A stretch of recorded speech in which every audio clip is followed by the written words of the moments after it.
This is the Heavy Boots Podcast, the place to feel all your feelings. Welcome back for Season 2, Episode 1. We're calling this Rhyme or Reason. And when I first came up with the idea, I had something else in mind. And life, as it usually does, just changed everything. And there's lots to talk about. A lot of growth and learning and hard bits and life. So let's get into it.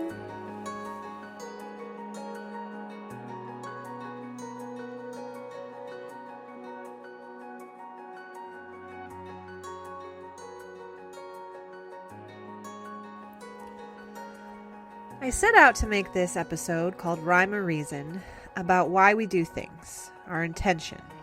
And I recorded it twice and I didn't like how it came out either time, so I scrapped it. And then life got away from me, lots of responsibilities, lots of things going on, a lot of stress. And then something happened where I looked at my paper that said Rhyme or Reason. And I said, well, I have a different take on that because of what I've been going through. Why don't I just talk about that? So we're here. It's episode 1 of season 2. A whole new chapter in life, and I really do feel like something's about to change, and I really hope that it's true. But I had a shakeup. I don't know about you guys, but when I have a shakeup, it does change things in my life, and I'll just get right to it. We've been taking care of Percy. So Percy is our stray, and he's one of the loves of my life, in cat form. I really do love the guy. He saved me at a time when I thought there was nothing for me, and if you guys have been here listening, my first episode, I read you my essay about the dude, and we just had a shared bond since day one. So I love him. So we were taking care of him because he was being very aggressive, I think I told you, to the other cats. And so we wanted to get him fixed so that, maybe his aggressiveness would stop and, just kind of take care of him, look after him. And so we got him fixed. When he was being fixed, then a vet found out that he had liver issues and he was jaundice. So we had to put him on antibiotics. So he was kind of living with us in our tiny little place here. And our other cat, our pride and joy, my number one, Paisley, she was not happy about it. But we did it because we wanted to care for him, and he had to go through antibiotics, and he wasn't feeling good. So he was really chill and really, sedated because we're giving him pain meds and calming down meds. So, he was just a different kind of cat, very soft, very low energy, as he got better. And then he got better and we let him back outside. And he wanted to come back in all the time because he was like, hey, you let me in. What are you doing? And so we're like, and really, when I say we, it's mostly me. I was like, well, just let him in. Who cares, And he was being really good with Paisley. And he had more energy and everything. And unfortunately, he kept chasing the other cats. It was awful. That part of it, I just was like, leave him alone, So anyways, and Paisley wasn't sure of him. She just didn't take to him. So, it was a little stressful, but I didn't let him in all the time. And, we're just making sure he was okay. So as I'm recording this, it's May 28th. It's Sunday. And so for, I'd say, the last 2 weeks or so, he doesn't sleep inside. He sleeps outside. And then I would let him in during the day sometimes just to cuddle with because I swear he's so sweet. So what happened is during one of these cuddle sessions, he bit me. And he bit me good. I had to pull his face off of me And then I had to get mad at him. I mean, I was so mad. I was so shocked that he would bite the hand that feeds him, that whole expression. And I was just, I mean, it was a lot of blood it was two little, teeth marks. But he had like my whole hand. I had to pull him off, and then I had to throw him outside. It just really shook me up. And, initially you don't think anything of anything. You're just in the moment caring for my wound. And I was in the bathroom cleaning off the blood. And then I was thinking back to the day before when he left us a present, a little rodent, and how he's been, bringing little presents or whatever you want to call it to us. And then I freaked myself out because then I was like, oh my gosh, rabies. I used to work at public health, and so people would get bit and they would have to do a rabies vaccine sometimes. And I was like, oh my God, what could he have rabies, And to be clear, he wasn't malicious when he bit me. I was just petting him, and I pet his stomach, and I don't think he liked that, I guess. He normally doesn't mind, but, I've read up about it since, and please don't go on the internet and read anything about rabies. It's terrifying, which we'll go into. But, my other cat was next to us, and then I had played with him the day before to see he was loving it outside. And so there's just little things that can happen in their mind of like, they think you're playing and they don't know their own strength, He was so upset. He didn't know what he had done. And it was a sad couple days. So I, once I figured out, I looked online and I figured out I should probably go get this checked out, So, I hate to admit it, but I don't have insurance right now. It's irresponsible, and I'm going to work on that, but it's what it is. And I like to tell the truth on here. So, I'll save you all that, but it was hard to figure out where to go. And finally, I had an old friend from public health, lovely person who helped me out and told me exactly what to do. So that was awesome. And so we went to the ER. My mom picked me up and we went to the ER. And the person at the front desk was amazing, but the people that were back there, I guess it was a nurse and a doctor, they were just cocky, no bedside manner. Barely looked at my hand. I don't even know that they never touched my hand. They never addressed the wounds, nothing. They just gave me a spiel. Like at first I was like, oh, it was so nice that this guy talked to us for so long. But then as I digested the information and as I, got further away from that, it just was a lot of fluff, It just wasn't, and it was very, what am I trying to say? It just wasn't comforting, and it wasn't definitive. And so what I found out, though, is that most of what he said was true. They can't be definitive. And so he gave me antibiotics, and that was pretty much it. He said, we're not going to give you the rabies vaccine because it's really rare to get rabies in the United States. It's just, there's not been a case in a long time. And if it was a bat that bit you, or, what was it? I think it's bats, skunks, foxes, then we'd think differently on that, but it's really unlikely. And I said, well, okay, how can I know that I'm, I asked a lot of questions. My mom was super proud of me because I'm just like a demure.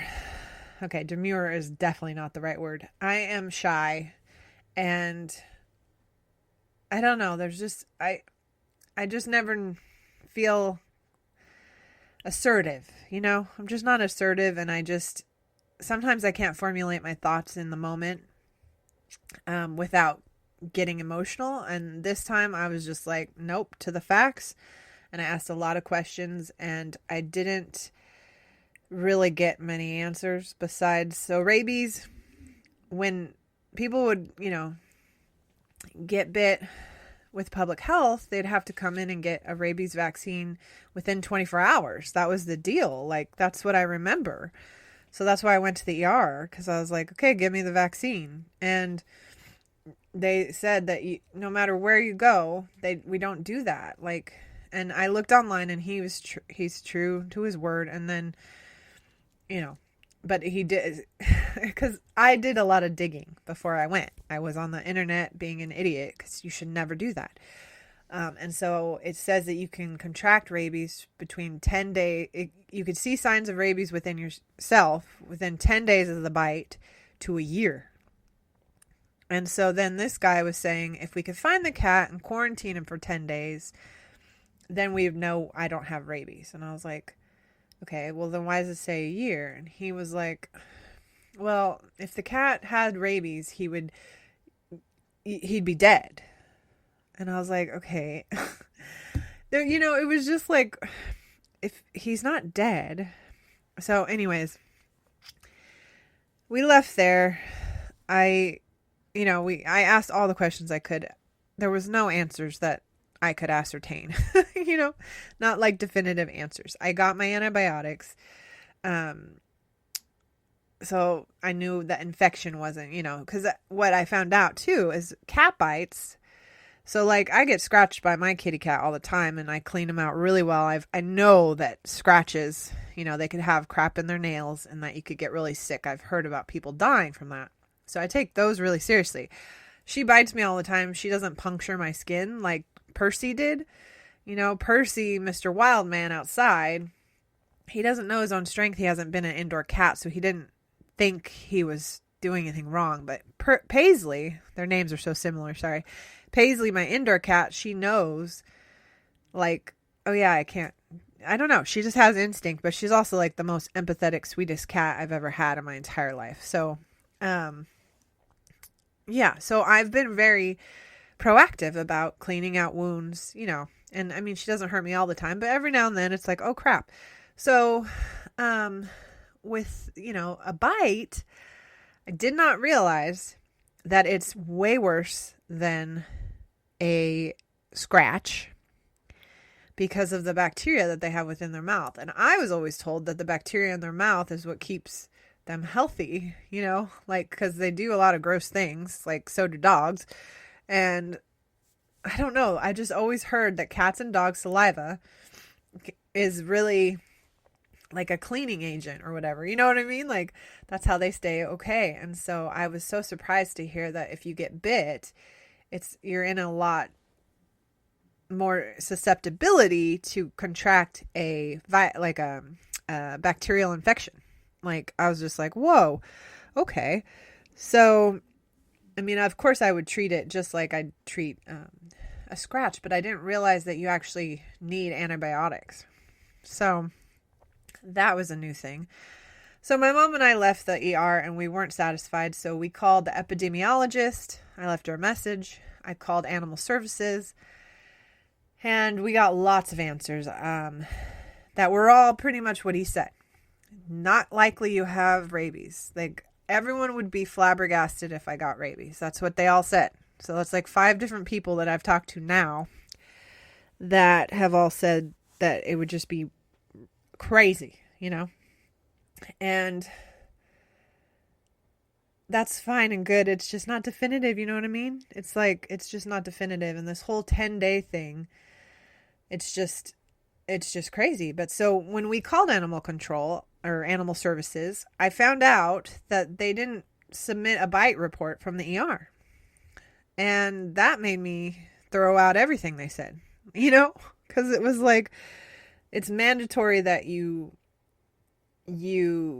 submit the bite report to animal services, because they need to follow up, because they need to track the cases so that they can tell me definitively that there's no rabies cases.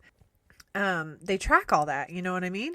And they didn't even turn it into animal services from the ER. So I reported it, and I told them, and I was really nervous about them coming and taking Percy and just like terminating him, because like you hear stories about dogs who do it and then they get shot, like you're just like, oh God, I don't want him to be hurt because of a lapse of, whatever. And so, like, honestly, I'm not mad at the dude. I wish it would never have happened, and I'm going to be careful from now on, but I'm not mad at the dude. But so anyways, there's more to the story. So, basically the lady at Animal Services said, if we can quarantine the cat, then, for 10 days.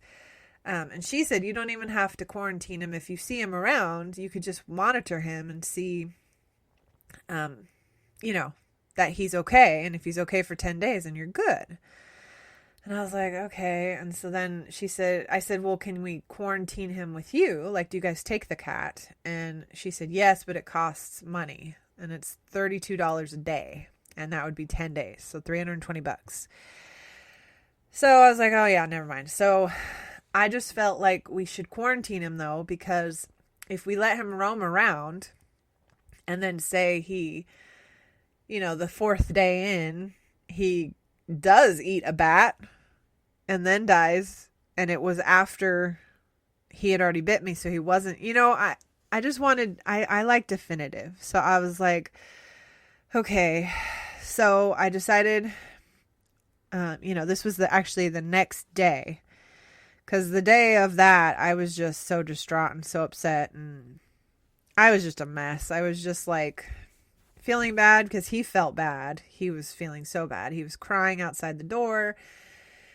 And it was just, one of those things where you're just like, the first day you're just thinking you're going to die from rabies. Like, that's all you have in your head, even though everyone told you, no, you're not going to die from rabies. But the second day, the guy called from the Animal Services Department, and this man is amazing. Officer Campbell is so kind. He let me ask him the same questions, a million questions, and he totally understood, and he could hear me, shaking in my voice. And I mean, I did end up crying with him, but it's just scary to me because there's not a definitive, you're going to be okay, And so, I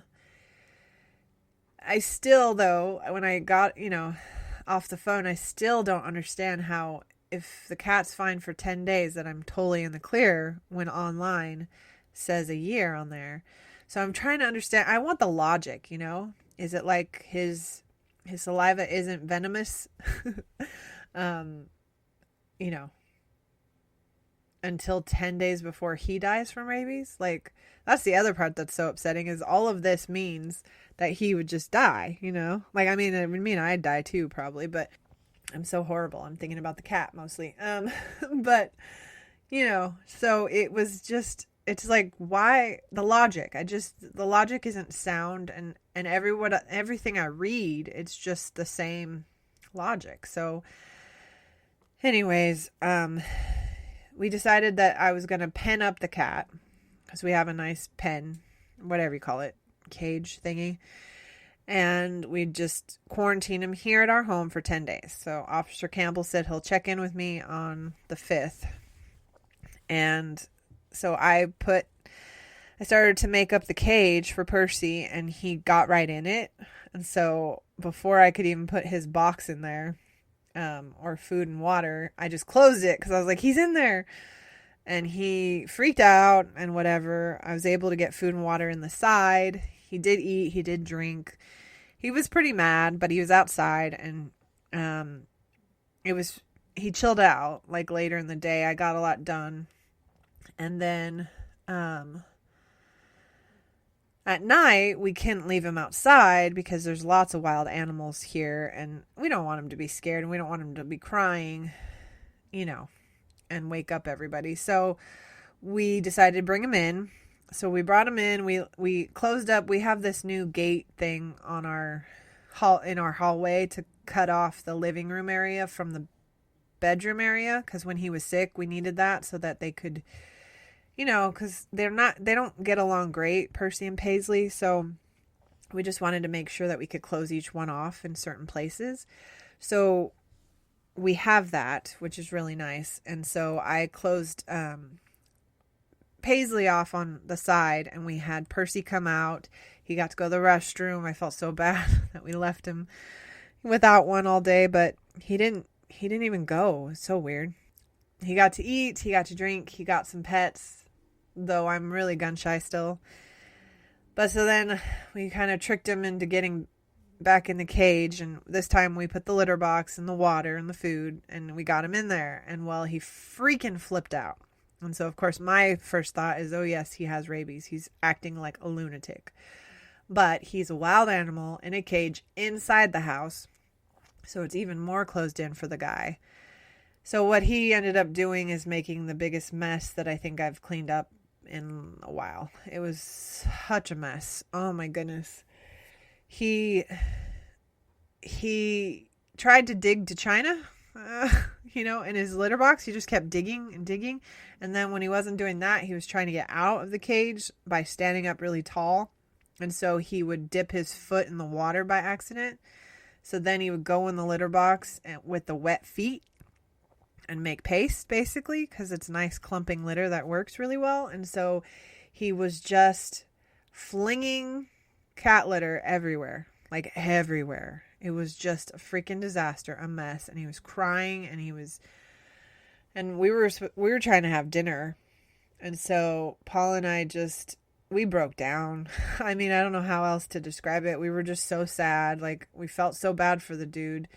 But then, we feel so bad for me having been bit and having to think, might not make it or something, like it was just a lot of stuff on our minds. We were both crying. We were both frustrated.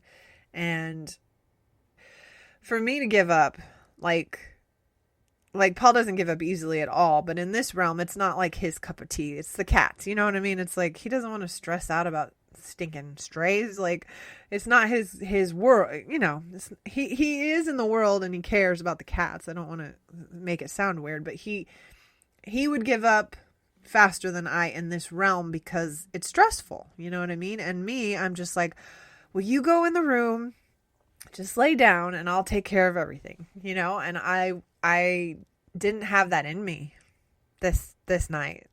This was Thursday night, and I was just like, I'm done. I can't do this. And Paul was like, I can't do this either. This is the first day of 10 days. There's no way. So we have some savings, and so we decided that we're going to use a bulk of it and just put Percy at the animal services department so that we have peace of mind. We had to just suck it up. It's just money, like, honestly. And of course it was a hard decision because we already put a bunch of money into him for his, antibiotics and his, getting fixed and all that. And it's like, how much more money are we going to put into this cat? But at the same token, I wanted him to be quarantined so that I can have peace of mind after 10 days, if that's really what it takes, and I knew we weren't going to get that if he was here. We can't have him just roaming around. So this was all this past week. It was Wednesday when he bit me. Thursday was when we tried to quarantine him ourselves. And then Friday morning, I called Animal Services and just told them, can we bring him in? Because we can't. So they allowed us to bring him in. And so Paul took him, and that was so hard on him because we're both sensitive people. Like, we've realized throughout this process, especially, that we're the same. Like, and that's amazing because we can relate to each other. We can, lean on each other. But when it comes to making the hard decisions, we're both the same. So it's hard on us a little bit because it's like, well, can't you just take the decision and so I don't have to make the hard decision, like, can't you do it? But we made the hard decision together, and it was good. It was a hard morning. It was just a hard morning because then, Percy was gone and Paul took him, and then I had to clean this place up. And so I spent the entire day cleaning, like the entire day. Like, and if you saw where we live, you'd be like, how does it take that long? Well, it was just because I hadn't really done a deep clean since he'd moved in for the antibiotic treatment, So there was hair, and I was using the vacuum and stuff, but like that litter, he flung it places. We'll probably still find it, It was crazy. So there was a lot to do, and I took care of it all. And then when Paul got home, dinner was ready, and We had one of the most relaxing nights, and we both just were really vulnerable with each other. And, he's scared. He's like, I don't want to lose you. And like, I'm scared. And like, it's just these realizations in life that like, how can your life change so fast on a dime like that, like, and it can. So that is what happened. So Percy is in quarantine until June 6th or 5th. It's a Monday. And it's been really quiet around here. And what I have found is, that there is a reason for everything. And so the rhyme or reason part of this thing, that's where I'm coming from on it, is there's a reason for everything. And I think, God willing or universe willing, I'll be okay. But the relaxation that we felt that night after he was gone, like, we were sad for him and we miss him and we love him. Like, it's nothing like that. And it just made us realize that we have been sacrificing just that calm stillness, for the sake of this stray cat. And like, because it's not that he just blends into our family here. Him and Paisley don't get along. And so you have to pay attention and watch them. And that's a stress. And then, there's just so many little things that we realize, oh my gosh, he takes up a lot of our mind, And so that was cool to learn that. Like, it sucks and I feel bad that we're not going to be able to be who we wanted to be for him. But we have to like have a relaxing home life, like it's safe space. And so we're going to figure something out for him. I don't know what. We can't go that far right now. It's like one day at a time. There's just so much to think about that I just get overwhelmed. So it's like, let's not think on it. We'll pick him up on the 5th and see how he is. Maybe he'll just be mad at us and he'll ride off into the sunset. I don't know. But regardless, I know that Miss Paisley here, she was so much happier within like 10 hours of him not being here. So she deserves, a chill environment. And I feel bad that my mom was always looking out for her when she came over. She's like, what about Paisley? Are you not paying attention to Paisley? And I did pay. I love I mean, she's my babe, man. She saved me too. I guess you just don't see until it's not happening how much she was compromising. You know what I mean? Like, I just didn't realize how she had to compensate for so much. And so I feel bad. And we've been having a lot of fun and since he's been gone. And so that's just kind of sad too, but it's just the truth of it, And so that was that was the glaring reason that this happened, was to shake up our household, and to, get us thinking about things like that. But the biggest reason I think for me is I've just been in like kind of a monotony, kind of just through the motions. And I don't know. I just think that I needed a shake up, to make me realize that I don't want to leave the earth. And that there's this piece of it that it's hard for me to talk about, is that when I was going through my panic attacks and my depression, there were times when I asked to leave the world. There are times when I didn't want to be here anymore at all. Like, at all. And so I was feeling a lot of guilt and shame because I was like, did I bring this on myself? Is this how I'm going to go? Like, how ironic. Like, the one thing that I've loved since I was a tiny little girl, a kitty cat, a stray kitty, I would always go pick him up. Like, is that going to be what takes me out? Like, isn't it ironic? But I've been feeling a lot of shame and guilt about having those thoughts. Because it's like, did I conjure it to be, like, did I manifest it or what have you? And I know I'm probably going to be fine. And people probably think, oh, she's so dramatic. But it's just the feelings that I'm having. It's the realness of life. You know, it's just the real emotions. They're big.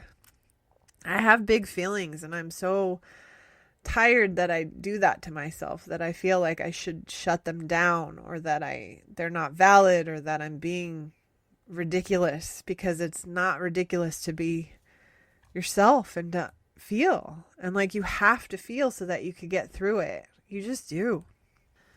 So there was that, but then there was also this thing about my own knowing. Again, I think I've talked about this before, where I didn't know my baseline with alcohol, and so I stopped the alcohol so I could know what my body even feels like, you know? And that's coming up again now because I'm not 100% healthy in my life. There's a lot of things that hurt me during the day, and now I have swollen ankles that I just kind of realized are happening. And when someone tells you that you might have something, and then certain things already hurt on your body, then you start to like think that all of that has to do with rabies. You know what I mean? So like, for instance, I think on Monday or Tuesday, I tripped over the little cat tree that we have, and I kind of tweaked my arm. But I kind of just like forgot about it. I didn't ice it or nothing, and just go on with life. And I didn't think about it. And I think it was hurting me. I'm pretty sure it was hurting me the whole week. And then on Wednesday, when I got bit and then we were in the ER, my arm was really hurting me. And then I was like, oh, great. The rabies virus is traveling through my hand, up my arm, to my brain. I had this whole thing, and that I could feel it happening or whatever. And if you look online, which I highly tell you, don't do it. Don't look online. It's awful. But like, my wounds on my hand are very small. They hurt to the touch though. Like, that's a little, yeah, when you push on them, they hurt. But if there were rabies involved, my hand would look like a mess, you know, and I'd have a fever, and there's a lot of things. And so, just not knowing my baseline of how I feel, because I'm not a healthy person. I'm just not healthy. I'm so overweight, and I don't pay attention, and I'm not in tune with how I feel or anything with my body. It's horrible, like, honestly. So, you know, that's another reason for something like this to happen. It shakes you up. And of course, you don't wish this to happen. But when things happen like this, you got to figure out, what is it telling me, you know? And sometimes it's really soon after you figure it out. And then sometimes it takes forever to figure out. Like, there's still stuff from a couple years ago that I'm like, why did that have to happen? But in this instance, it's been pretty quick, of many different things that I'm like, oh man, I need to get healthy so I know what my body should feel like at baseline. So then if things start going on, I can be in tune. You know what I mean? Like, I don't even know. And it's for your mind, for your psyche, because that's it. My mind is just going a mile a minute. And so my arm is really hurting me. And I think that I either pinched a nerve or pulled a muscle. And I didn't care for it, so it's throbbing, you know.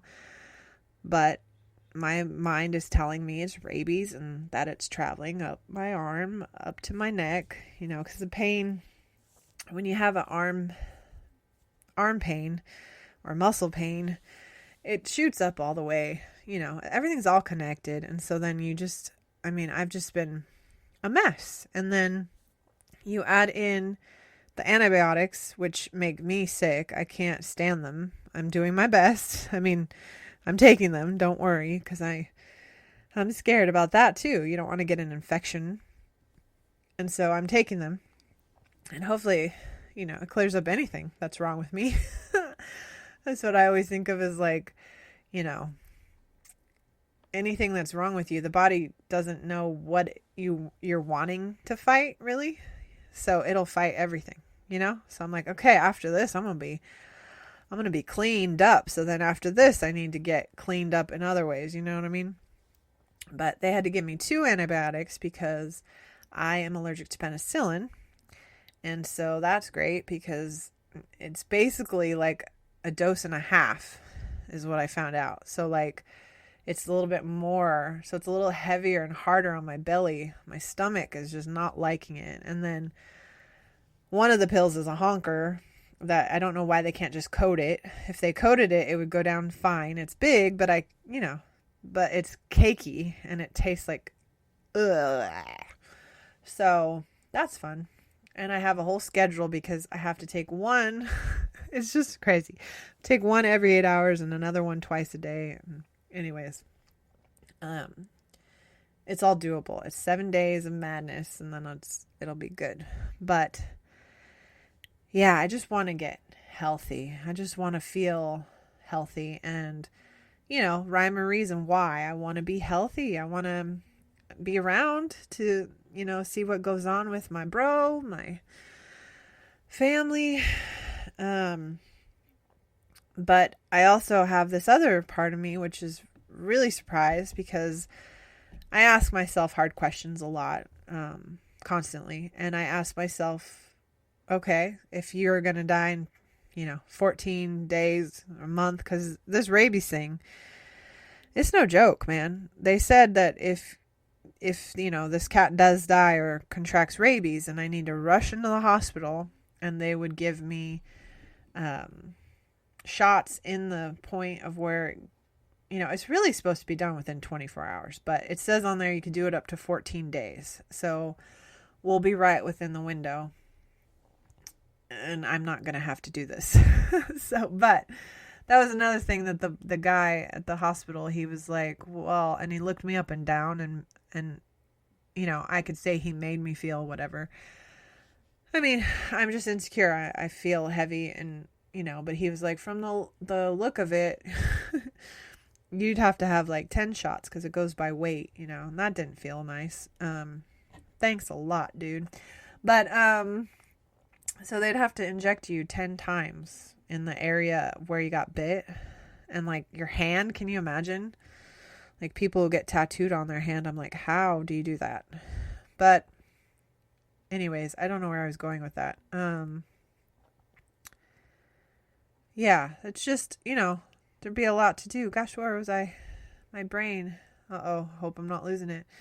See, there's just like anything that you could turn into a sign that something's, going wrong with you. And so I just, I don't want to have to go through that. I hope that I don't have to do the 10 shot things, but that's what it would be, is that I would have to go and get 10 shots and then, try and fight for my life. And, there's not many people who survive it. So hopefully I don't get it. But yeah, that's what I was saying. So when I thought that that's what, I could pass away within a month, when you look at that, when you're staring at that down the barrel, I asked myself, would you regret that you didn't do stuff, certain things? Or I actually just asked the blanket statement, will you have regrets? And I said no, faster than the speed of light. And I was really happy with that. It was kind of really liberating and like a whole weight lifted off of me when I realized that, of course I don't want to die, you guys. Of course I don't want to die. But that if that were to come down the pike for me right now, I have lived such a good life. I've had so much fun. Like, honestly, yes, the last 3 years have been a pain in the ass, but that's the same for everybody. It's just been a crazy ass time. And, if I were to sit and write down everything that I've gotten to do in life, do I want to do more? Sure. But what I've gotten to do is fucking amazing. Pardon my language. And so, yeah, I was just really, really like surprised that it was such a quick, no, No regrets. So that was kick butt. Um, but yeah, it's just really, scary. And I realized that I have a real big addiction to food. Not this week because of the pills. It's really helping me not to eat much, except, well, yesterday I went and had a big meal. My mama took me to do laundry. And I was so happy that I was able to ask for help, because with all the stuff going on, I hadn't done laundry in like 2 weeks or whatever. And so I asked my mom if she would take me, because Paul's been doing so much stuff around the house, like so much. And like, he's just always has to, to do that, like being on the mix. And she said, yeah, I'll take you. So she took me, and then we had a really big honking lunch. And it was so good because I took my pill with me, the antibiotic, and I ate it in the middle of our feast, a BLT and a beef dip. And I ate fries and ranch dressing. Oh my gosh, it was so delicious. And it helped the pill, like, because I've been having such a hard time, like, not feeling that upset stomach. So that was amazing, and it was just what I needed. But then as I say that, it's nothing that I needed. Like, my body doesn't need an inch of what I ate. The salad was good, but like the fries and, and so that's what I need to like really hone in on. I think there's like a food addiction happening, because like the alcohol, I'm not on it for these pills, because that was one of the things he said, if you drink alcohol with this, you'll be deathly ill. And I was like, nope, not going to do it. So I don't have a problem with that. Like, I don't have to drink alcohol. Like, I know that I had a problem or whatever. And so then I, readjusted or whatever, but like, I haven't been drinking as much. And then, but I still drink, and I'll drink and eat too together poorly. It's just a poor mindset, and it is an addiction because I haven't been able to snap out of it. But it's also one of those things that's like, it's almost worse than alcohol. Not that I want to compare, but if you just don't bring alcohol into the house, you won't drink it. But you have food here all the time, And I mean, I guess you could say just don't bring bad food into the house, but it's like, I don't know, man. I'll find a way. If there's any butter in the house, I'll find anything else to make it bad. And that's the thing, is like, I have to eat. So it's different than alcohol or, something out foreign to your day where you can control it a little bit easier. It's not easy though. Like, I'm not comparing the two. And I know I had a hard time with the alcohol myself. That's not easy either. But I'm just saying it's a little easier because you don't bring it into the house, that you can't make something out of the pantry staples into something that's horrible for you. You know what I'm saying? Like, I'll find a way. I'll make cupcakes if I want something. So it's just like that. I just really need to be more mindful of what I'm putting into my body. I need to figure out, how not to let emotions lead me to food. It's just awful to be so heavy, yeah. And heavy, just, uncomfortable. Because there's people that can be, bigger people and they're comfortable. So like, it's not about the way I look or anything, but I'm just uncomfortable, like, honestly. And I was just thinking about how long it's been. I've been trying to lose weight, and it's almost 9 years now.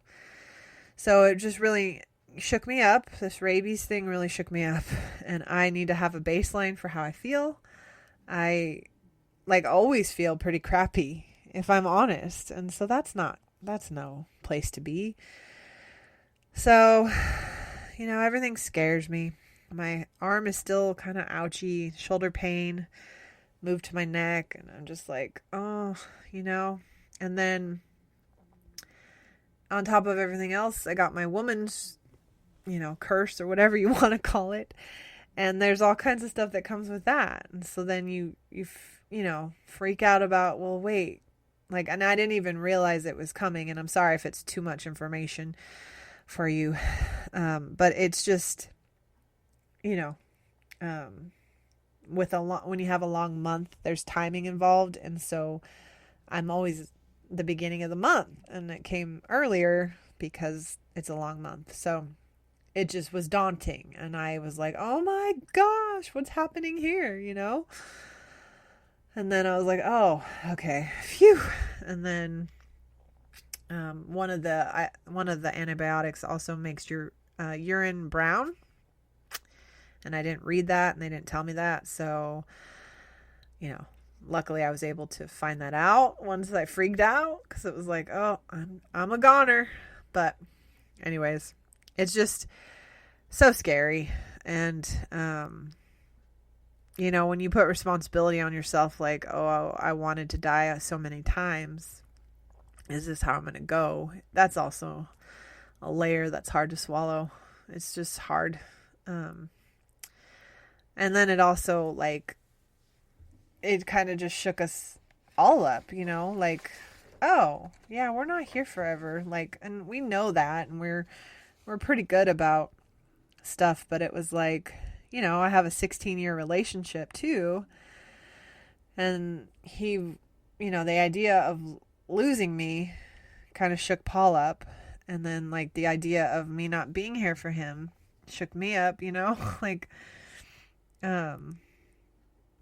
living out our lives together is something you just can take for granted. And so maybe that's a good thing. It's shaking us up. Because the last couple days, I know it's a relief not to have the stray here, but it's just been also, like, just much more light, brevity, like, I just don't think we'll ever be the same.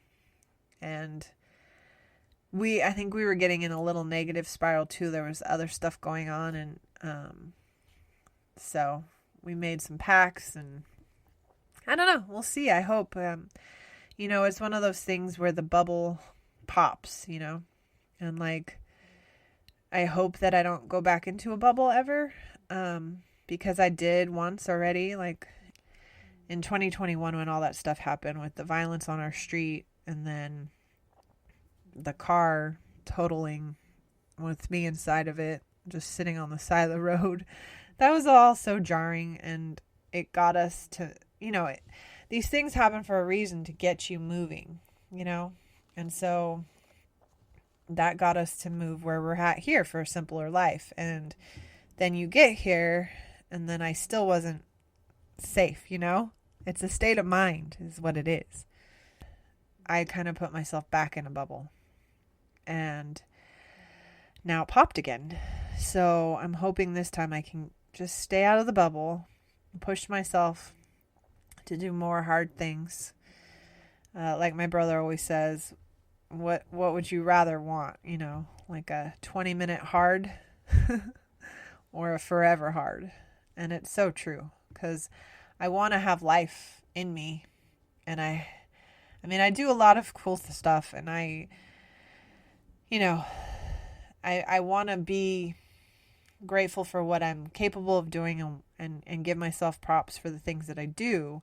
But I also want to know that I can be better. A really good balance, though, because if you just continuously think all you need to do is just keep getting better and better and better, you're never embracing what you're doing right now to be better. You know what I mean? Like, you kind of have to take steps. And then, like, once you get to the step, you go, oh my God, look at what I got. Dang, son. And then slowly go back up the step. Something else, So, yeah, and I've been reading a bunch. Eckhart Tolle, I think he wrote The Power of Now, and he wrote this other book about finding your purpose. It's like The New Earth or something. And that book just, like, broke me open, because, like, we moved up here, and it kind of finally aligned with our thoughts. Is like, more acres than square footage. That's kind of where we're at, Like, we want to roam and enjoy nature and not worry about a house payment and, like, and because we were so down on ourselves for not being able to buy a house or this or that and the other. And it's like, that's not really what we care about. And I realized that sometimes we can, so simplifying the ego. So, like, we all have an ego that tells us that we should, I don't know, what am I trying to say? Be the most successful, go for the shiny things, get the cars, the houses, the materialistic things, and that'll make you happy. Because I don't know where that's born from. I think it's just passed down.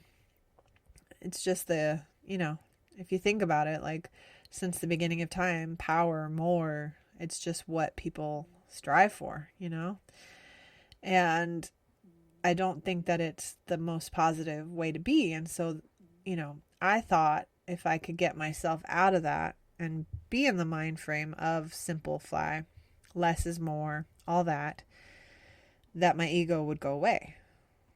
But what I found out in this book, and what I knew, like, when you read something that it just illuminates what you not that you knew it, but it's like,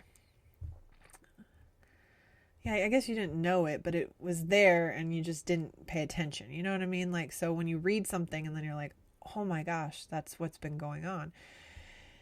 Is like, the topic of greed has been coming up a lot, and topic of this, that, and the other, that are materialistic crap, bullshit in my mind. And what ego will do is just fake you out and tell you, okay, so you're not into that materialistic stuff, and you're doing the simple life, and you're scaling down, and this, that, and the other, whatever I'm trying to say. But so then you're like, okay, ego's in check. Well, ego is there, and he's just greasing up his little hands and going, oh, I'm going to get myself into you a different way then.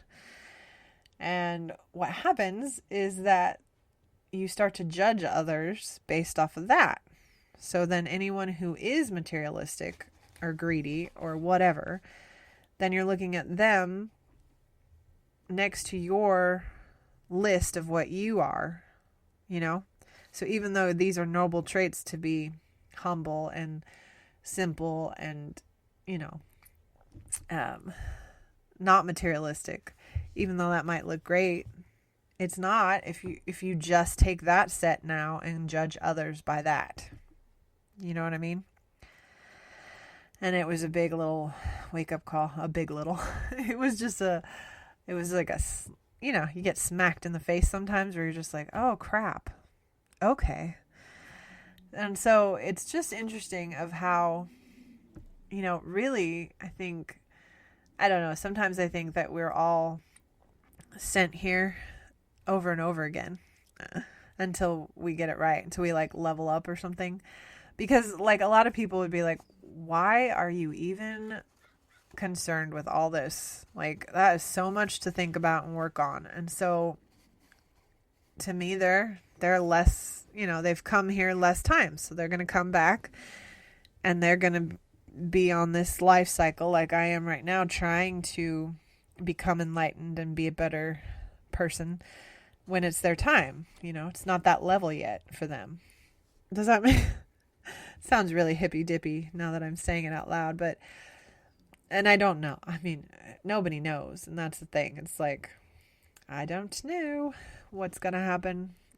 But then that also sounds like I'm saying they're less than, and I'm not.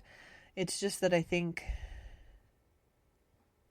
it's interesting that some people focus a lot on, like, self-enlightenment and self-awareness and, like, because like Brene Brown, for instance, or like Glennon Doyle, Jewel, like these folks I look up to, and they're constantly just talking this all to death, like this life thing and what we're doing here and why and why are we acting like this, and where does this stem from, and shame and all these things. And then there's other people in the world, like, I don't know, like Justin Bieber or like Harry Styles, and they're pretty deep too. They write songs, but like, I don't know. I'm not saying anyone's not deep, but just that their whole focus isn't that. You know what I mean? So like they're focused on art and this and that, and like Leonardo DiCaprio. No offense, the guy, poor guy, he gets pulled through the ringer, but you know, he's very much on that materialistic side. He does care about the environment, but like, I don't know that he's sitting there every day, you know, thinking about how he moves through the world, you know, maybe environmentally. I don't know. Probably really horrible examples. If I offended anyone, I apologize, but I'm just saying that like, he's busy, he's an actor, and a lot of people like engage in what they do and continue onward with that more so than enlightenment. You know what I mean? Like, because there's only so much time in the day, and so it's just a lot of work sometimes, like, and I sometimes resent it, and then I'm like, well, you're choosing to do all this, and it's like, I wish that there were another way for me though. Like, I wish that I could just turn a switch and be like, I don't care. Think of me how you think of me, and I don't care if I move through the earth and make you mad, and I don't care if I, you know, hurt your feelings, and I don't care if I forget your birthday. You know what I mean? It would be amazing if I could do that, but then I would also not be the nicest. Who would want to be around that? Like, you know, like, because that's just like not caring about anything. And I don't know anybody who doesn't care about anything. That's what I was trying to say. But not caring about this piece of enlightenment so much would be so less stressful. And it's not an on or off switch that I have. It's just not. So, and I think there's a reason for it. Like this podcast and like poetry and like, you know, there's reasons for everything. And that's what this podcast is about, rhyme or reason, you know? And so like, I'm sure that I'll figure out that the reason why I'm so sensitive and so heavy in my boots is because of art, and you know, maybe someday I'll make a bigger impact, but if I never do, I'm okay with that. You know what I mean? Like, I really think that the little impacts that I've made are enough. And that was really comforting to me, because everybody's looking for this grand life, you know, and I say that and then I'm like, not everybody, but like, we're shown, you know, big lives to look up to and aspire to. And I think sometimes we discount the beautiful small lives, you know. There's so many that do little things for everybody or whoever they know and make impacts wherever they're at. So I don't know. But yeah, so this has been a big shakeup. Like, yeah. And then, you know, just ask the why. The why am I taking care of the stray cat, you know? Because I have, you know, family who's like, well, why are you doing this to yourself? He bit you. Like, just take him and put him out somewhere far away and just say bye, you know? And it's like, well, I do care about him, and we may find him some other farm to live at where he could be a great, you know, mouser for them, but you know, we might just have him here and we'll work it out. We'll see if he can calm down and stop trying to come inside. Then it won't be as stressful for us, because we like to have the door open with the screen and he's always picking at it, you know. But so why we do things is important. And I'm sorry that whole podcast didn't come out, because, you know, I had good points in it, but it just, like I said, when I listened to it again, it fell flat. And then the second time I recorded it, the sound was off. And so I'm really hoping this one sounds good, because I actually recorded this earlier this morning and had to redo it now. So it was all choppy and weird, and it's really hard to hear it until you go to listen. So anyways, I wanted to hop on here. It helps a lot to talk it out because it's in my head constantly. Like I want to, I just want to be here a little longer. Who doesn't? I don't want to die. But, it just helps to get it out of my head and like make some meaning out of it, because like it's been really hard. It's been really hard. Because, nobody really understands that unless you're the person, because it's, everyone is really supportive and so kind and everything, but it's just, if you're not the one looking down, the possibility of not being here anymore, then you can't really understand unless you have sincere empathy. But you still can't fully understand what that feels like. You know what I mean? Like, it's just a really scary thing. And it's felt, there's so much stress around other things. And so I felt alone at times. And I mean, I know it's just Wednesday and this is Sunday, but it's a lot more time than you'd think, because I'm not sleeping very good. I got to wake up at 6 for one of my pills. And, so it's just been hard, but it is okay. I am good. I am doing what they say to do, and that's all I can do. So I'm just taking it one step at a time, and then I think these big things, these reasons, we need to have our home be stress-free. That's why we came here. We need to, not take each other for granted, me and Paul. And for the most part, we're good on that. But it's just, a little shake up to remind ourselves that, it's a really cool blessing to be together, and to be two sensitive people that get each other is fucking amazing. Pardon my French. And just to reconnect in that, and, and then to love on this little Paisley girl who felt neglected, and, just like, just reframe everything so that it's strong enough to withstand. Because I have to tell you, this won't be the last thing that comes up. But, there's been so much going on. I've been doing a lot of triple AD stuff, which has helped my psyche a lot, because it's all mental health stuff. But I also need to take my own advice. Like, there's a lot of it that I need to implement in my life, and I think that's true of most of us. We're so good at giving others advice, and, actually doing it for ourselves is a lot harder. But, I think we can. I think we can do it. Yesterday's was forgiveness. And that's another thing where it's like, wow.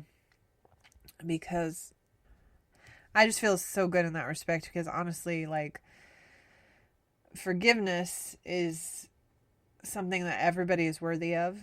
And I feel like redemption, like I know I talk that word to death, is just so important to give to people, for yourself. Like, it's so easy to hold a grudge or whatever. And, most people don't mean to hurt other people. Hurt people, that whole thing. So it's just like, yesterday's post was just like really cool about, because I went online, because it's 23 resources for Mental Health Awareness Month. And most of them come out of my brother's book that he wrote, Mental Health Manual. It's super awesome.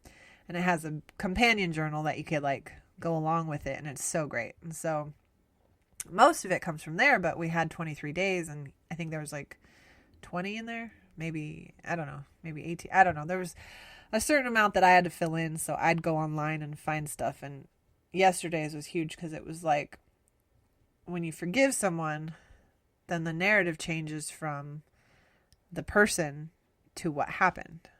And I was like, what? And so, like, if you're constantly bringing up the person who did it or hurt you or whatever, you know, that means that you haven't forgiven them yet. Because once you've forgiven them fully, then it changes to what you learned from it instead of what they did. You know what I mean? Because you're not focused on that because you've forgiven them. So that was kind of cool.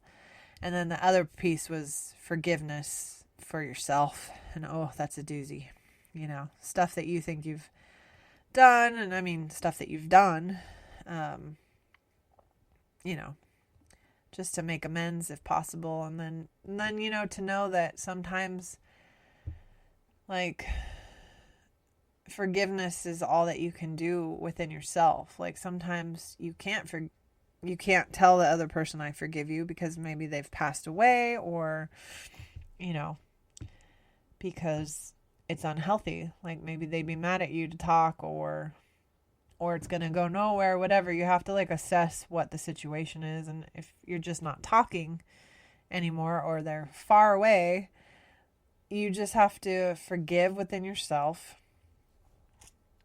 and let that be enough too. It's pretty interesting. It's all the stuff that you forget, you know? It's like, it seems so basic and so easy. And then it's like, no, that's a doozy. Forgiveness, man. Whew. But forgive yourself, because you know, I, like I said, and I'm going to get sad again, but I was just so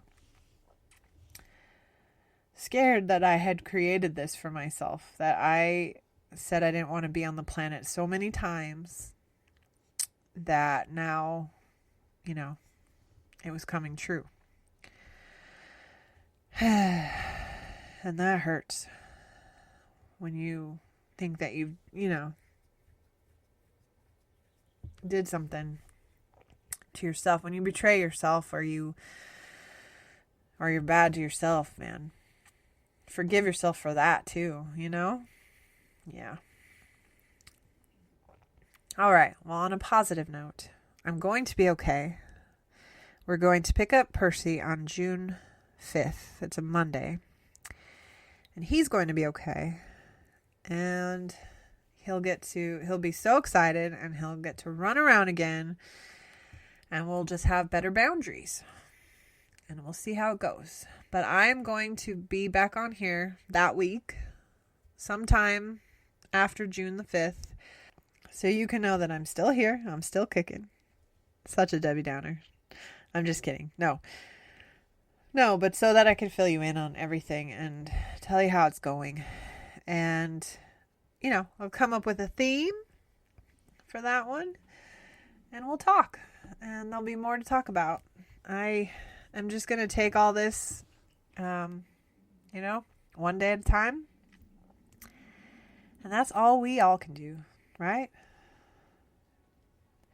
So I thank you for coming and listening and being here for the first episode of season 2. I hope to have lots of fun stuff in store, but I don't know. So thanks for allowing my sporadic activity and for still showing up. Like, I'm sorry that there's not a schedule or what have you, but it also is what it is right now. It's a crazy time. And I wish you all so much love. I hope that you know that you're amazing, and that, you know, there's no one else like you in the whole entire world. So honor that. I hope you're respected, seen, heard, loved, and stay you.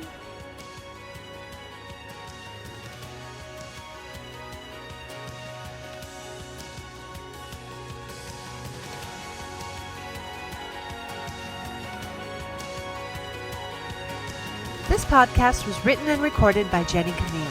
The song you hear at the beginning and the end is called Past, Present, Future by Sounds Like Sandy.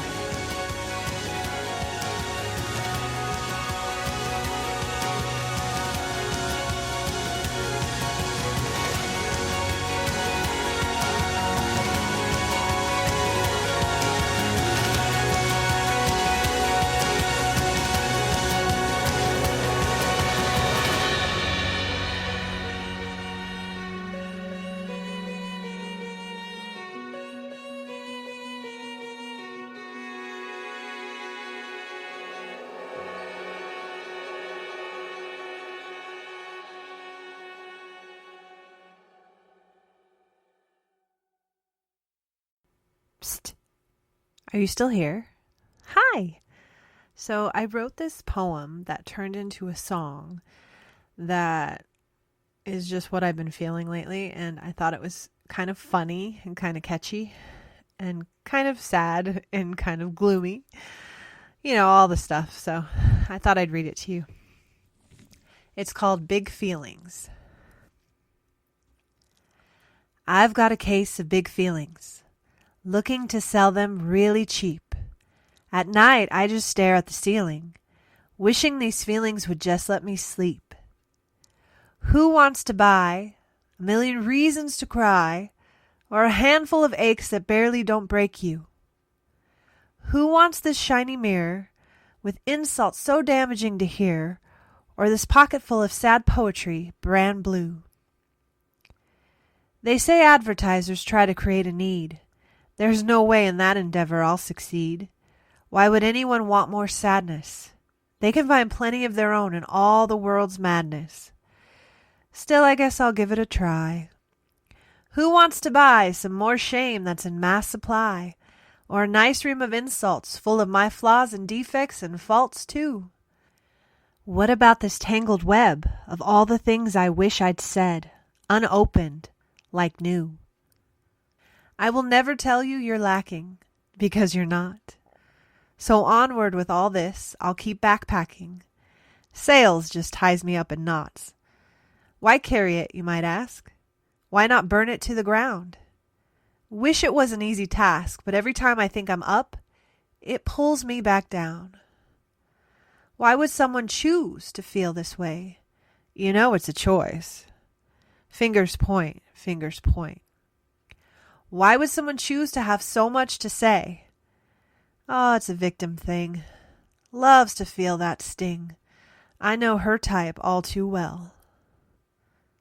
Oh, if only it was a case of big feelings that I could just sell.